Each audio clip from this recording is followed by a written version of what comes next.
पाकिस्तान के x cricketer या कहिए कि पाकिस्तान के करंट क्रिकेटर, एक तो ये नहीं पता चलता पाकिस्तान में खेलने वाले खिलाड़ियों का कि वो एक्स क्रिकेटर्स हैं या क्रिकेटर्स है, करंट क्रिकेटर्स हैं। मैं बात कर रहा हूं मोहम्मद आमिर की, जो संन्यास ले लेते हैं फिर वापस आ जाते हैं, फिर संन्यास ले लेते हैं।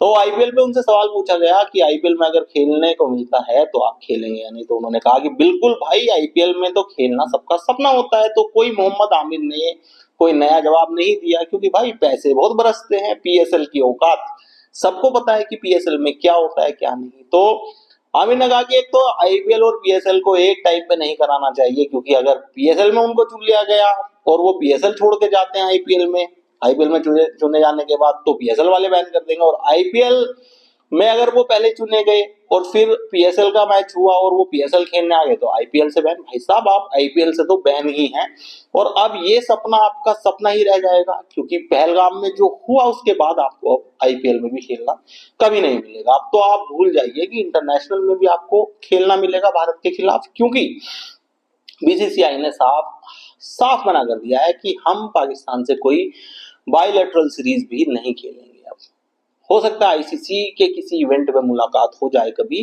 लेकिन अब कोशिश यही रहेगी कि आईसीसी के किसी मुकाबले में भी या किसी इवेंट में भी हम एक ग्रुप में ना रहे। ये बात अब तय हो गई है कि इस चीज की भी कोशिश रहेगी बीसीसीआई की, और होनी चाहिए बिल्कुल। तो आमिर मियां, अब आपका ये जो सपना आईपीएल खेलने का था, अब आप इसे भूल जाइए और इस घटिया सी लीग पीएसएल को खेलते रहिए। जितना पैसा मिल रहा है जो भी है उसे खेलते रहिए, क्योंकि अब हम उस दोस्ती वाले माहौल से आगे आ चुके हैं भाई साहब। जो हो रहा है पाकिस्तान की तरफ से, आतंकवादियों की तरफ से, अब हम हाथ जोड़ लेते हैं कि हमें क्रिकेट भी नहीं खेलना आपसे भाई साहब, हमें कोई मतलब नहीं रखना है।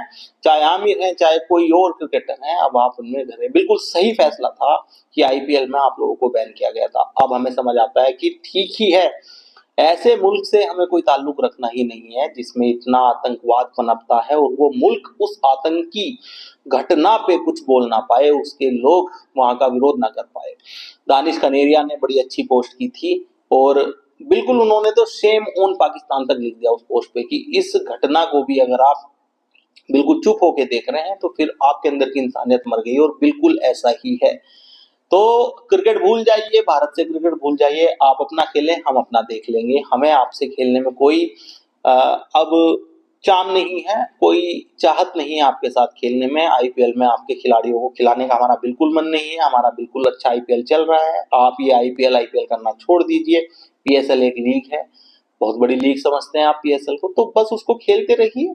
और आमिर के बारे में यही है कि कई बार इन्होंने अपना इंटरेस्ट दिखाया आईपीएल में, विराट कोहली के लिए ये बड़ी अच्छी अच्छी वीडियो बनाते हैं, बस अब ये यहीं तक था, जो था यहीं तक था, इससे आगे कुछ हो ना पाएगा। तो आप क्या राय रखते हैं कि क्या बीसीसीआई ने जो डिसीजन लिया है बिल्कुल सही लिया है, या आप समझते हैं कि क्रिकेट में कोई बाउंड्री नहीं होनी चाहिए? क्रिकेट एक बहुत बड़ी चीज है, लेकिन ये मुल्क से बड़ी नहीं है, हमारे देश से बड़ी नहीं है। तो हमें क्रिकेट से ऊपर अपने देश को रखना चाहिए, और हमारे बीसीसीआई और सरकार ने वही किया है। तो आप भी इस फैसले का सपोर्ट कीजिए। बीइंग इंडियन, आपको भी ये फैसला अच्छा लगना चाहिए, क्योंकि हमारे देश के उन लोगों ने जो जान दे दी है इस हादसे में, और भी जो हादसे हुए हैं, आतंकी हमले हुए हैं, उनको ध्यान में रखते हुए सोचना चाहिए कि क्रिकेट भारत से ऊंचा नहीं है, देश से ऊंचा नहीं है। हमें क्रिकेट सिर्फ मनोरंजन के तौर पे चाहिए अपने मुल्क में, उसके लिए हम अपनी सिक्योरिटी, नेशनल सिक्योरिटी, अपनी आर्मी के साथ कोई कॉम्प्रोमाइज नहीं करेंगे। क्रिकेट हो ना हो, क्रिकेट पूरी तरह से बंद हो जाए, वी डोंट इवन केयर। बस हमारा देश सुरक्षित रहे, हमारे नागरिक सुरक्षित रहे।